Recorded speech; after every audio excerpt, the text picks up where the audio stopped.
Hey guys, time for another story time with Miss Alyssa. Today's book is a really good one. It's called Willa and the Wind.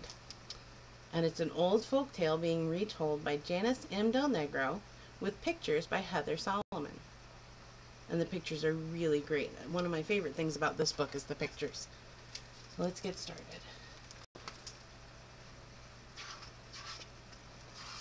Willa and the Wind. Willa was born in a windy valley in the windy middle of nowhere. She lived in a small house on a small farm with her big sister, and as long as the wind blew and the clouds rained, the two sisters always had enough.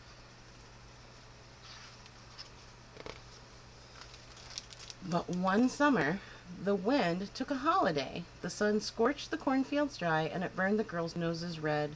Willa called Sis, "Go out to the barn and fetch some cornmeal so we can have cornbread and honey for breakfast." "It's too hot to cook," Willa grumbled, but off she went. As Willa made her way back to the kitchen, the north wind swooped down out of the mountains. He was on holiday from work, but not from making mischief. Whoosh! He blew birds, leaves, and Willa across the barnyard. Whoosh! He blew the last bit of cornmeal right out of the bowl, and whoosh! He flew off, hooting in a cloud of yellow dust. So rude. "You ornery sack of no good wind," Willa shouted. "You bring that cornmeal back." "Well, don't have a hissy," said Sis. "If you want cornbread that badly, go get it." I'm going.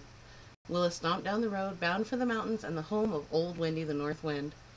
Old Windy lived in a great stone house on the side of a great stone mountain. Anyone else would have been afraid, but Willa marched up the stone steps to that front door and pounded on it. Old Windy himself whistled down from the top of the house, blew open the door with a great blast, and roared. "Who are you, and what do you want?" "Don't yell at me, you no-good, no-account thieving windbag. I am Willa Rose Mariah McVale, and I want the cornmeal you stole, so give it back." Old Windy huffed and puffed, started and stopped, and finally sputtered, "Go away!" Then he slammed the door. "Humph," said Willa, and she pounded on the door again.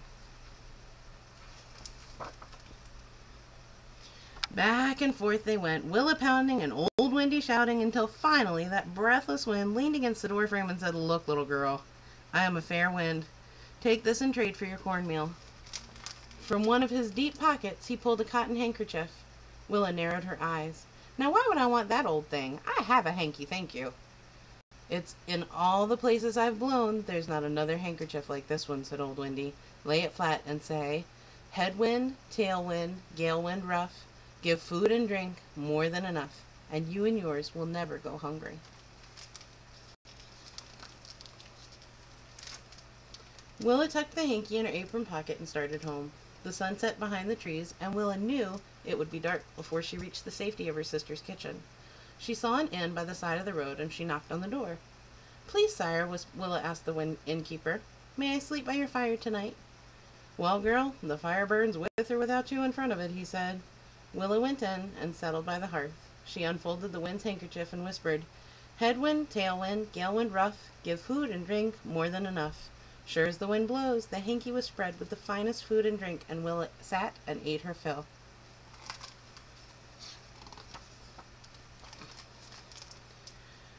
When the innkeeper heard the words and saw the magical feast, his heart turned moldy with greed. That night, while Willa slept, the innkeeper crept to where she lay and gently pulled the wind's hanky from her pocket and left one of his own in its place. Willa woke in the morning none the wiser, and handkerchief in her pocket, she hurried home. Sis was tending the bees. "Welcome home," she said. "Where's the cornmeal?" "I have something better than cornmeal," said Willa, and she spread the handkerchief on the ground and chanted the magic words. Nothing happened. "It's a handkerchief," said Sis. Willa thought about having a fit and falling in it, but instead she marched off to pay a second visit to Old Windy. Old Windy's great stone house loomed above her. Willa went up to the door and pounded on it. Old Windy came whistling down the stone stairs, flung open the stone door, and howled, "Who are you, and what do you want?"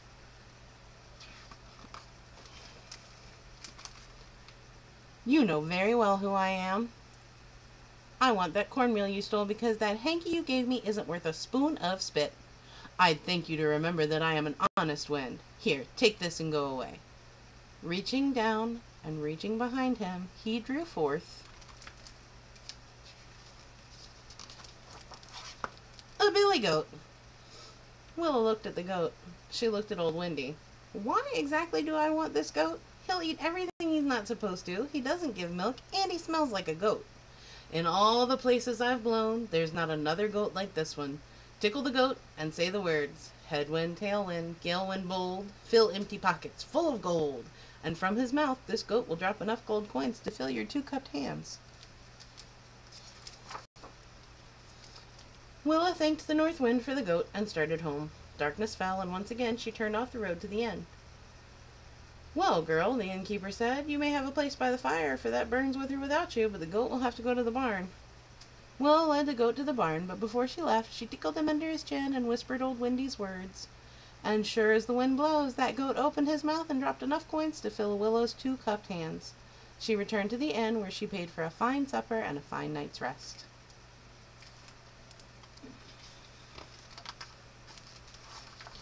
She would not have slept so soundly had she known the innkeeper had seen her with the wondrous goat and wanted it for his own.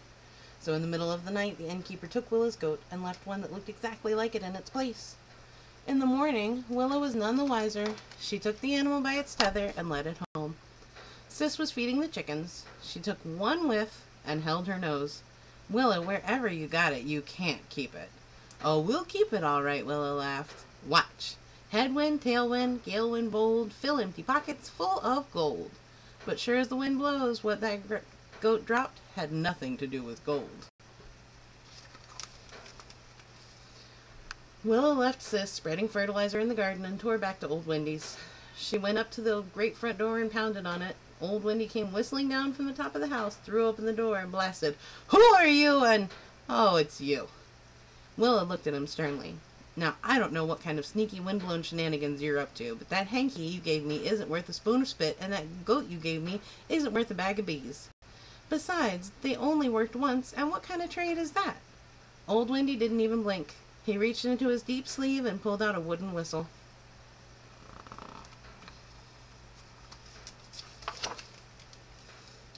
What do you think I am? Willa asked. Wooden whistles are as easy to find as twigs on trees.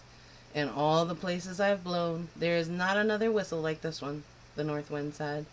All you need to say is, headwind, tailwind, galewind, spin, twirl them, spin them without end. Then what? Asked Willa. Then blow the whistle. You will whistle up a whirl of wind that will spin whomever, whatever, whichever around until you whistle it down. He handed her the whistle. On your walk home tonight, consider that I am an honorable wind.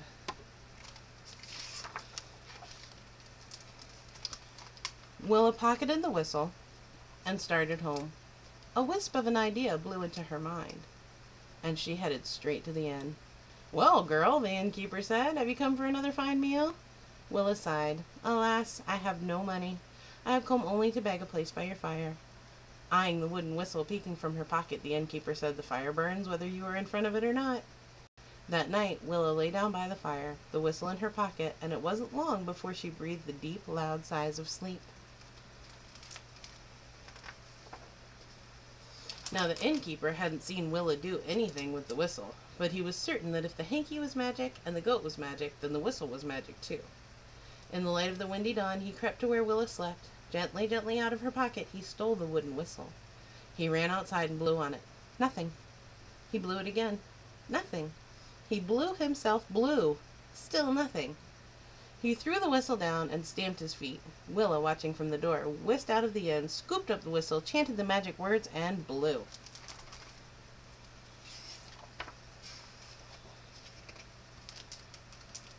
The whistle sounded sweet and clear. A small breeze tickled the back of the innkeeper's neck. The breeze circled from inn to barn and back again. A wisp of wind whirled the magic handkerchief out of the innkeeper's pocket. A tiny tornado twirled the goat out of the barn. A huff of hurricane swirled the innkeeper around and around until, mercy, he cried, mercy!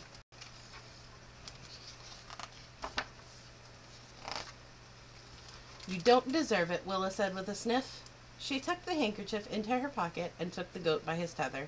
Then, and only then, did she blow on the wooden whistle and whistle down the wind.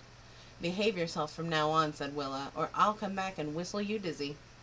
Sis was frowning at the dusty garden when Willa stepped into the yard, whispered the words, and blew on her whistle. The wind picked up, gray clouds spun across the hot blue sky, and the rain began to fall. Willa, you brought the wind and the rain, Sis laughed. And that's not all, said Willa.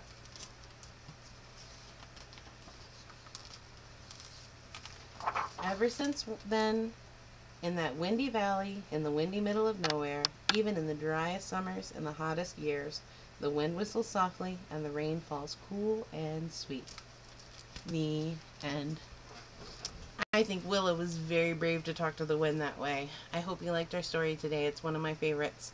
So if you liked it, give me a thumbs up, and hit the subscribe button so you don't miss any more of our stories. I'll definitely be adding more soon. I've got lots of books from our library. So thanks for watching. I'll see you next time. Bye-bye.